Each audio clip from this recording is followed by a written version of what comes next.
Nipples off the tube, and welcome to the 5th and final instalment of Oh My Dinosaurs Story Corner Week. Oh My Dinosaur Story Corner Week. So I've said this at the start of the last 3 videos, this is part of a running series. This is part 5 of 5. If you've not seen parts 1 through 4, you're going to be better off checking those out. There's a link to the last one here. All 4 previous episodes are in the description. Check those out before you watch this one. Hopefully you'll still want to come back and watch this one because this is the finale, the exciting end to the story. Are you all caught up? Good. Okay, so this is part 5. Yeah, let's get into it. I'm excited to see how this ends. I've not read this story for years. I remember bits and pieces of it. I remember them being on the school trip. I remember the girl going backwards through time really clearly. I remember the paintings coming out of the paintings. I remember all of the stuff with the girl in the snow globe. Part 5, no memory of what happens. How does it end? I don't know. But here's a picture of some spooky, scary skeletons and shivers down your spine. Spooky! So here we go with the Mansion of Strange Shadows, Chapter 5, The Vault of Shadows.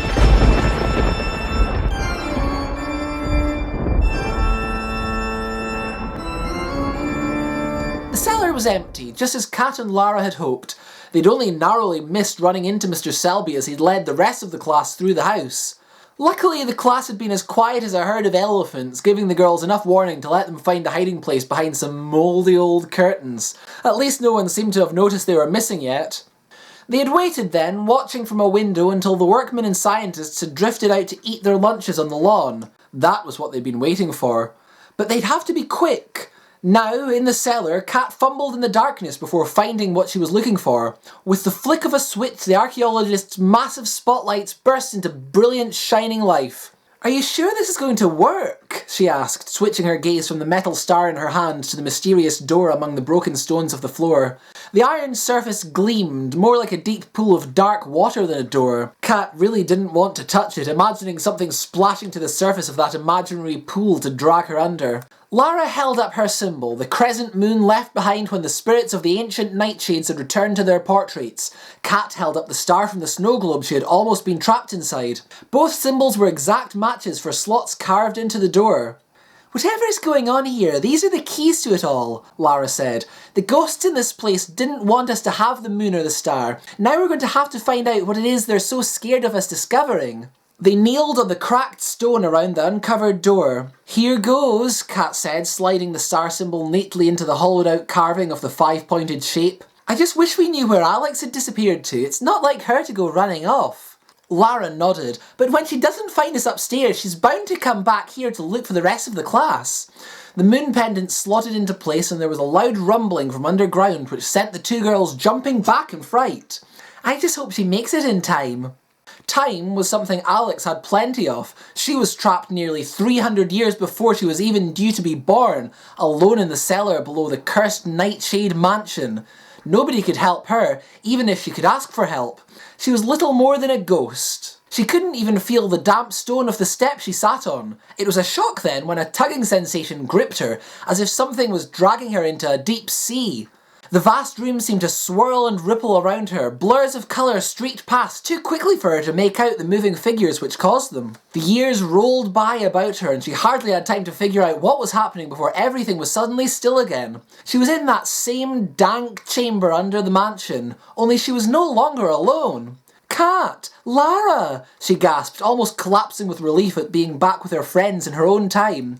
When she had recovered and Kat had told her of her trip to a weird snowbound house inside a snow globe, and Lara had told her of the living portraits in the gallery, Alex had time to work out how she had been returned.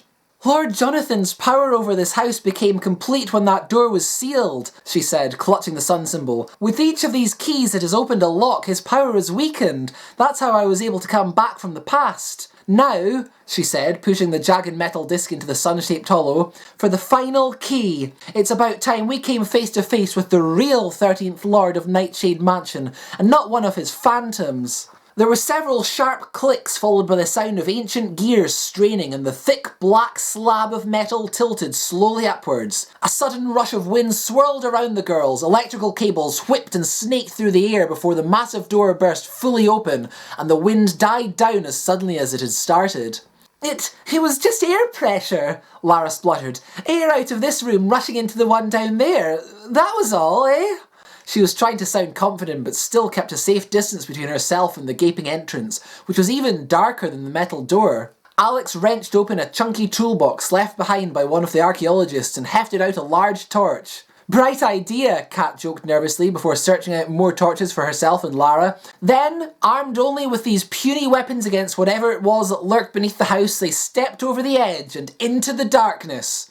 The steps were slippery and Alex led the others down slowly, feeling her way against the wall. The stone was icy against her fingers and made Alex feel horribly shivery, but she could barely see where she was going and didn't relish the idea of tripping and plunging headlong into the dark. Her torch beam was too narrow and weak, fading into the murk only a few short feet ahead of her. Behind her she could hear Kat's voice counting each step. 11, 12...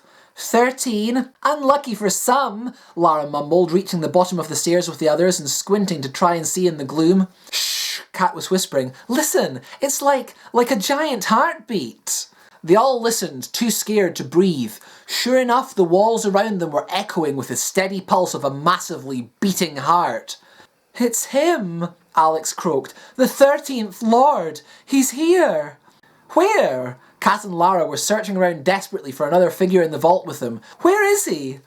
All around you! The voice was deep and powerful and seemed to come from everywhere at once. It was the voice of the Phantom Butler, the ghostly artist and the figure in the past. I am everywhere in this house. Nothing happens here without me knowing it, and all who enter are under my power, since I first cast my dark shadow over the House of Nightshade. Lara flashed her torch wildly around, searching for a weapon against the gloating voice. The weak light glimmered and glinted off a huge pile of gold and jewels stacked carelessly in the centre of the room. The missing treasure, but why steal it when you can never spend it? For centuries, the voice growled, my family's one goal was to build up and protect their own wealth. When they betrayed me to the Witchfinders, to punish them I spirited away what they cared for most.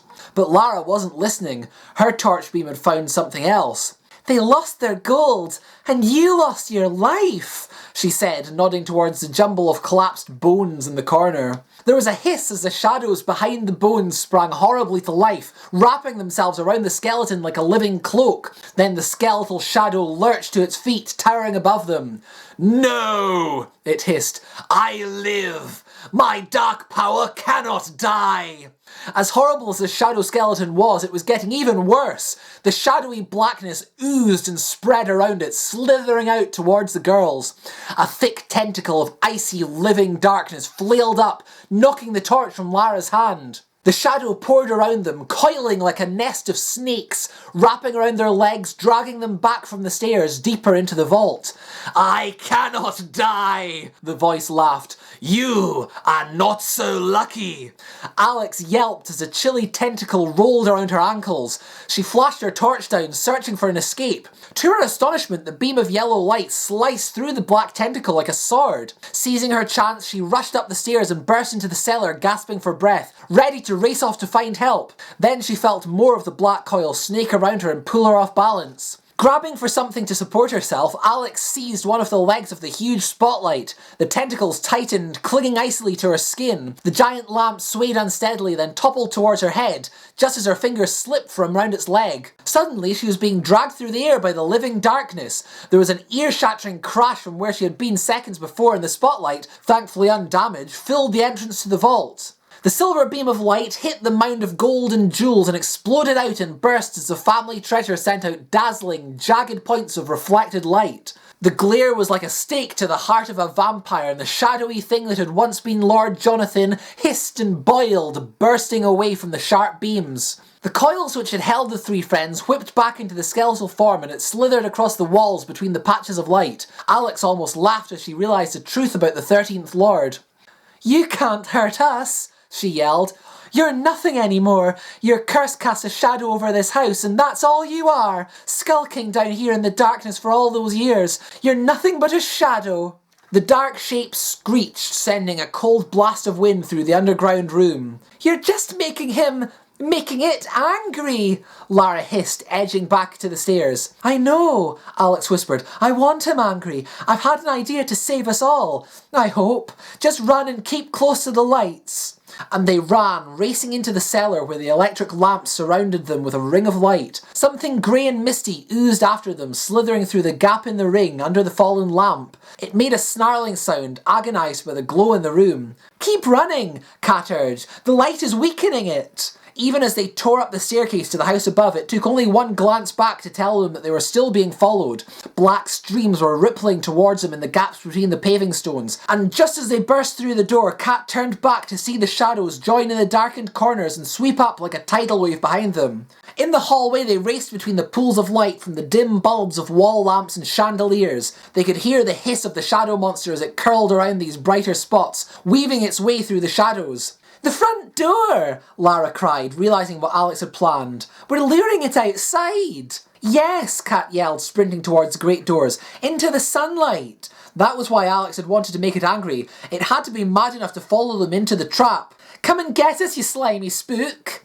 The doors were thrown wide, and they raced out, squinting at the glare, which filled their view. They would be safe there. Oh no, Alex wailed. What's happened to the sun? Overhead, purple and black clouds filled the sky. The wind howled around them and thunder rolled in the distance. But it was light a second ago, Kat shouted, baffled. How? Before she could even finish her question, a flash filled the sky and a fork of jagged lightning crashed to the earth. What do we do now? Lara moaned. Apart from faint out of sheer terror. She pointed back as the shadow filled the doorway and spread like a dark stain across the walls of the house. Lightning flashed miles away, and in the brief glare the house shifted and changed. The windows were massive eyes, glaring and full of hatred. The doorway snarled at them. You think you can trick me with my power over this place? I can spread my control to the very air and the skies. Nightshade Mansion will forever be within my shadow. As the voice faded, the sky crackled and lightning flared closer. The girls were nearly blinded as they hurtled down the driveway. The burst of light cast the shadow of the house, its turrets and towers like fingers, which closed in to clutch the fleeing figures. Kat dragged Lara and Alex sharply to one side as a gigantic clawed shadow snatched at them, but was thrown back herself when a bolt of shimmering blue lightning scorched the ground in front of her. Split up! Alex yelled over the rumble of thunder. If Nightshade is trying to control the shadow, the clouds and the lightning, he can't concentrate on all three of us. Just keep moving no matter what happens. She looked at her friends' anxious faces and quickly squeezed their hands. We'll make it. No monster's tough enough to stop us. Now go! The three darted off in different directions, swerving and ducking around the shadow as it rippled across the ground. Come on, Nightshade, Lara yelled. Come and have a go if you think you're hard enough. Forget the others, Kat shouted. Bet you can't catch me. You should just fold up and stay dead like you belong. For a second or two, the shadow twisted between the girls before the huge hand closed up and the darkness raced like a dart across the concrete, following Alex as she ran towards the woods. She was almost at the clearing's edge and only looked back when she heard her friends yelling. She saw the great dark shape raise itself from the ground like a ghost before it flowed over the statue which guarded the clearing. Lord Jonathan's statue, its metal surface green with rust and mould, shimmered as though it had been dipped in oil. There was a loud screech like rusty gates opening, and slowly, horribly, it turned its head to look down at Alex, tiny and terrified under this metal giant's gaze. You! It hissed, and its voice echoed from a mouth that creaked open and clanged shut. You know too much, girl. You have uncovered my secrets. For that, you can never leave here. The stiff, solid shoulders of the haunted statue groaned as the arm holding the wolf-headed cane raised itself to strike a deadly blow down on her. But instead of cowering in terror, Alex stood her ground. I do know all your secrets, she said, glaring at the giant. I know all your weaknesses too. That's why you'll have to call on all your powers to destroy me. The wind, the storm, the lightning. As she spoke, the giant laughed and an enormous bolt of blue energy blasted down from the sky. Suddenly, though, the laugh became a gasp of terror as the lightning swerved away from the girl and poured into the raised metal shaft of the cane. The cane acted like a lightning rod and the bolt pulsed through the entire iron figure. The giant sparked and glowed with an intense white light, while the shadowy patches between the sparks sizzled and writhed. The heavy clouds shrank as the statue absorbed more and more of the lightning, glowing so brightly that the girls had to cover their eyes, but they could still hear the voice of Lord Jonathan Nightshade as he shrieked and burned. He might have known magic, Alex shouted, but he didn't know much science. Iron conducts electricity, he's just burned himself out. With a final despairing cry, the statue split apart into burning chunks of molten metal. Within seconds, the wind and thunder had died down too, and the sun broke through the clouds. Soon the redly glowing chunks of statue were the only sign that something strange had happened. The curse was over. And how do we explain blowing up a statue? Lara finally asked as the exhausted trio headed back towards the house to find their class. I think they'll let us off the hook when we show them the treasure trove we found in the vault, Alex said. Just as long as we don't tell them how we found it, Kat laughed.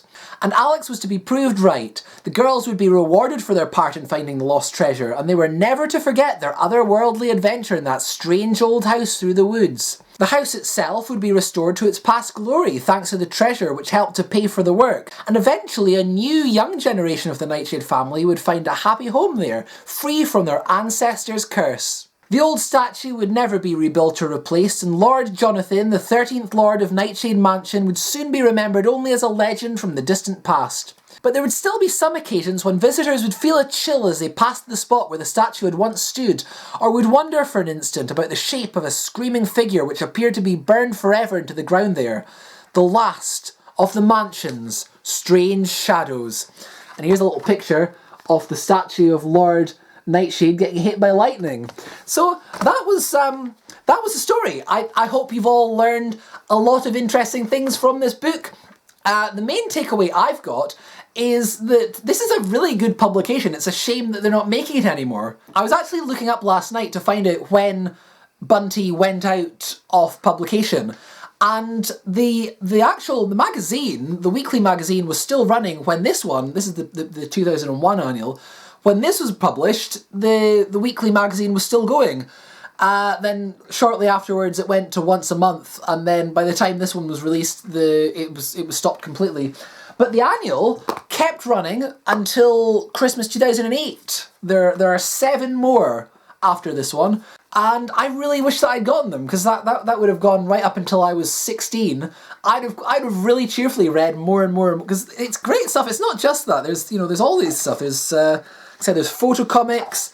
There's some really nice artwork in some of these comics. This is a really good one with this girl that lives in a house where there's a painting in the house, and the house it's a bit complicated to explain, but it's really good. It's and there's all sorts of stuff. There's running stories that are long-term things, sort of recurring characters. There's one-off stories like that.